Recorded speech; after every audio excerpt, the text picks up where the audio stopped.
não se nasce mulher, torna-se mulher. Já ouviu essa frase? Pois é. É de uma filósofa muito famosa e polêmica que tem tudo a ver com o filme O Sorriso de Mona Lisa, estrelado por Julia Roberts. Fica comigo que eu explico tudinho pra vocês. Bora lá?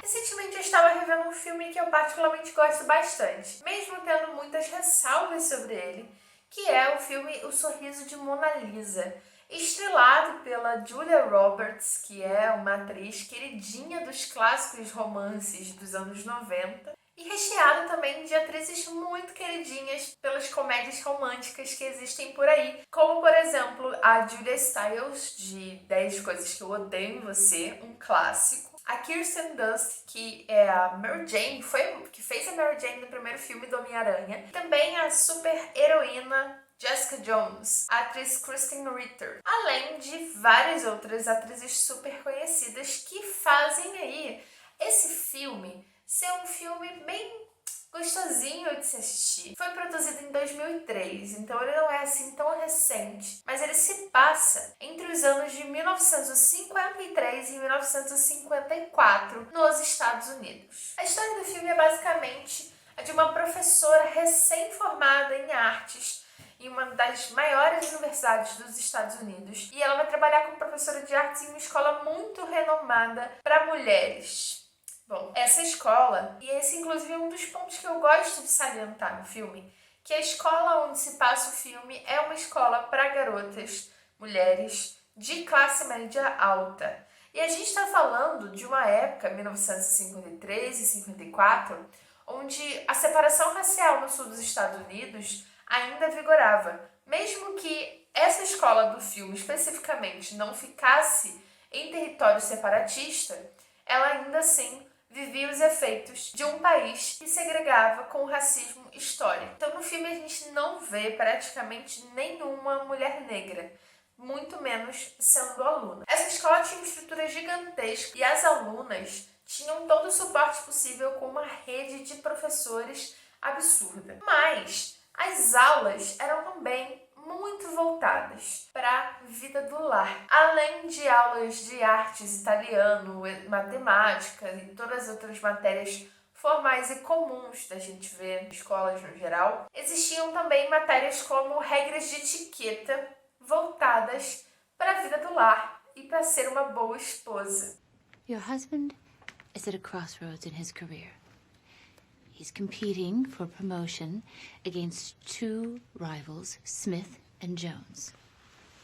E isso não foi uma coisa específica dessa escola em si. As escolas femininas e as escolas que passaram a aceitar mulheres nos Estados Unidos, no Brasil e em vários outros países, no seu início nesse período, que aqui é bom frisar que era em sua grandíssima parte voltada para mulheres de classe alta, ela tinha sim um foco voltado para o que se entendia ser a função social da mulher na sociedade, ou seja, casar, cuidar do lar e dos filhos. E quando eu digo ali, entre o século XIX e o começo do século XX, é porque eu estou falando que nos Estados Unidos a primeira escola a aceitar mulheres foi apenas em 1803, e só em 1826 que existiu a primeira escola pública norte-americana a aceitar mulheres. E depois foi muito comum a prática de que existissem escolas estritamente femininas. No Brasil, isso vai acontecer em 1827, com a lei que garante educação para todos. Para todos, menos para os escravizados, que ainda eram escravizados. A escravidão só acabou em 1888 por aqui. Mas também é importante entender um contexto histórico da época em que o filme se passa, para a gente também entender por que muitas coisas eram tão reforçadas tanto dentro da escola como fora dela em relação à vida das mulheres. O filme se passa em um período pós-Segunda Guerra Mundial, em que ela ainda é muito recente. E é importante lembrar também que foram poucos anos entre a Primeira e a Segunda Guerra Mundial. Então, todos os países que participaram da Segunda Guerra e também da Primeira Guerra e ainda estavam muito fragilizados com os efeitos que a guerra tinha trazido. E durante essas guerras, uma coisa que aconteceu bastante foi o incentivo ao trabalho feminino. Mas como assim, Luana? As mulheres não tinham que ficar em casa cuidando das crianças? E não é isso que você tá falando que a escola incentivava? Sim, a questão é que durante a guerra os homens foram para as batalhas e a indústria passou a precisar muito de mão de obra.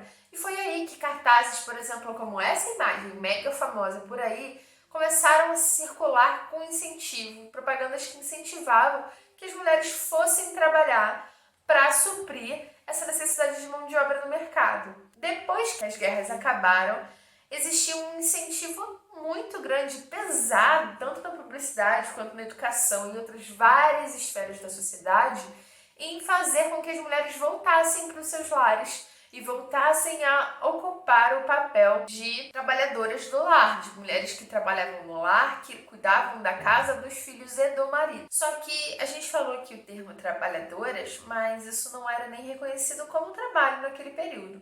Muito menos reconhecido financeiramente nesse sentido. Então vai ser muito comum que nessa época publicidades muito famosas como essas daqui fossem circular para reiterar o papel da felicidade, da realização que uma mulher encontraria. A girdle to set you free. What does that mean? E isso é absurdamente notável no filme. As alunas, mesmo extremamente inteligentes e cheias de potencial, com ótimas notas, elas ainda vão almejar para a vida delas. O principal objetivo de vida delas ainda vai ser o casamento. Now you physics majors can calculate the mass and volume of every meatloaf you make. E é aqui que a gente traz a filósofa Simone de Beauvoir, que traz, gente, fico até sem palavras com a obra da Beauvoir, porque ela é muito importante para a gente entender a condição feminina, tanto no século XX quanto no século XXI, e ainda é muito atual, é uma obra muito atual, e que fez um estudo sobre a condição feminina que até então não tinha sido feito dentro da academia. E ela é um marco histórico para os livros feministas e estudos de gênero. E vai ser o livro O Segundo Sexo que eu trago para vocês hoje, para a gente relacionar com o filme O Sorriso de Mona Lisa. Esse livro, ele é dividido em 2 volumes. A gente tem o volume 1, que fala sobre os mitos e ela estuda a natureza feminina. Porque aqui é importante a gente lembrar que a Simone de Beauvoir é uma filósofa existencialista, que em poucas palavras, de forma muito rápida, porque não é um vídeo sobre o assunto, ela acreditava que as experiências da mulher definiam a sua existência e não um ideal de mulher que deveria ser alcançado, que já era pré-definido antes mesmo dela nascer. No primeiro volume dessa série de livros, O Segundo Sexo, ela vai investigar tanto na biologia quanto na psicanálise e em outras áreas de conhecimento que já tinham produzido e falado sobre a mulher, se nessas áreas de conhecimento existia alguma coisa que justificasse a submissão feminina. E bom, gente, mesmo com diferenças biológicas claras entre homens e mulheres no quesito sexo, ainda não existia nenhum argumento forte o suficiente que embasasse o fato das mulheres serem historicamente submissas e dependentes da figura masculina. E aqui também é bom lembrar que o homem sempre foi aquele que esteve no papel de escrever sobre. Então, todas as análises filosóficas da humanidade e tudo o que a gente se refere enquanto ao ser humano, a gente está se referindo à figura do homem. É como se ele fosse o referencial, o neutro, o sujeito universal. E a mulher, ela sempre sendo o outro. Ela sempre vai ser um não-homem. E é nesse ponto que a Simone de Beauvoir se debruça para entender como que a própria existência feminina é construída, quais são as experiências que constituem isso. E é muito legal porque a gente vai ver, então, no segundo volume, que é esse aqui que está na minha mão, as experiências vividas dessas mulheres. Qual é o processo de vida, como que a vida dessas mulheres é construída, que faz com que elas assumam esse papel do outro na sociedade. Por que ela ainda é subjugada e dependente do homem? E bom, É aí que mora a grande relação entre o segundo sexo e o sorriso de Mona Lisa. As experiências das mulheres desde o seu momento de criação determinam como elas serão subjugadas em relação aos homens. É aí que mora aquela frase famosíssima e bem polêmica: não se nasce mulher, torna-se mulher. As experiências dessa mulher na sociedade patriarcal que vão mudar e fazer com que ela seja e que ela cumpra o seu papel e o seu destino. E que destino seria esse? O casamento. O casamento, na obra da Simone de Beauvoir, é colocado como um destino da mulher no sentido de que a sociedade faz com que a mulher lide com a figura do casamento em todo momento da sua vida, seja almejando ou seja negando, mas ela sempre vai estar se relacionando com a instituição do casamento. E isso é extremamente claro como água, muito nítido no nosso filme que a gente está aqui conversando. As meninas, mesmo sendo mega inteligentes, elas ainda queriam se casar. E o casamento era visto como o que validava a vida de uma mulher. Um exemplo disso é o fato de que a professora, personagem da Julia Roberts, não ser casada, não pretender se casar, e isso sempre ser uma questão que aparece muito em volta da personagem dela. Go first. Why aren't you married? Oh. Wow. Well, Ela é sempre indagada sobre o casamento, se ela vai se casar, se ela não vai, principalmente por ela ser uma mulher mais velha. E sei lá, gente, mais velha, ela acabou de se formar na faculdade, ela deve ter a minha idade.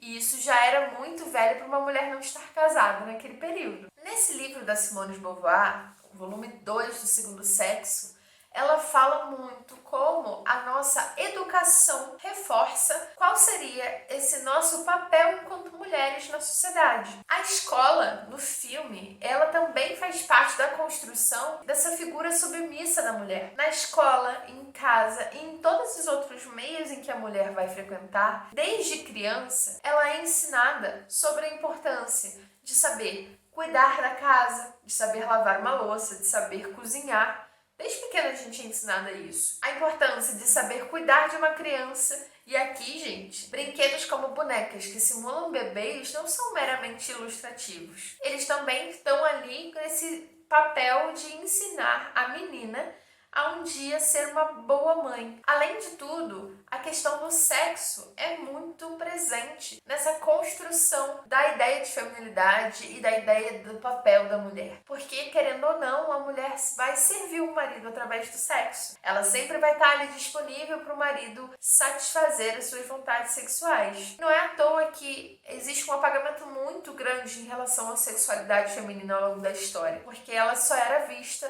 como uma função de satisfazer as vontades masculinas. E claro, o casamento sempre extremamente presente em todos os âmbitos e momentos da criação de meninas e mulheres. O casamento sempre vai estar ali perpassado como um objetivo, uma coisa que a mulher deve almejar de uma hora ou outra. É aquela velha construção, né, gente? A mulher almejando o casamento como um sonho de vida, enquanto isso muitas vezes é colocado como um pesadelo para os homens. Olha só esse tipo de construção. E isso tudo, toda essa criação voltada para ensinar a menina a ser uma boa mãe e esposa, fazem parte de marcadores que vão fazer com que a mulher passe a se enxergar também como submissa ao homem. A Simone de Beauvoir coloca isso muito bem nos livros, da forma como a própria educação que a gente recebe faz com que a gente assuma e se conforte com certos papéis de submissão. E mesmo que uma mulher consiga transcender, busque sua transcendência através, por exemplo, do trabalho fora de casa, de trabalhar e ter seu próprio dinheiro e conseguir ser um pouco mais independente do marido, isso ainda vai estar muito marcado, porque a nossa criação foi dessa forma e porque a cultura da sociedade,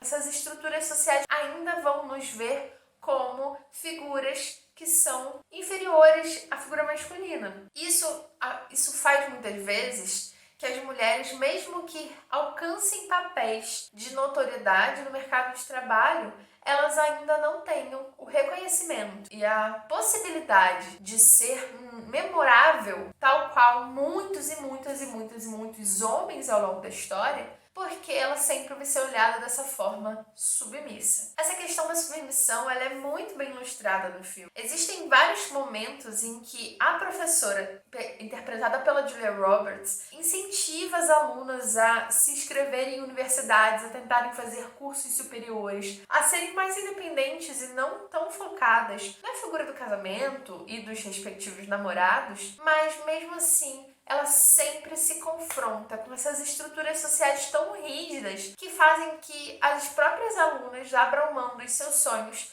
em prol dos sonhos do marido. You don't have to choose. No, I have to.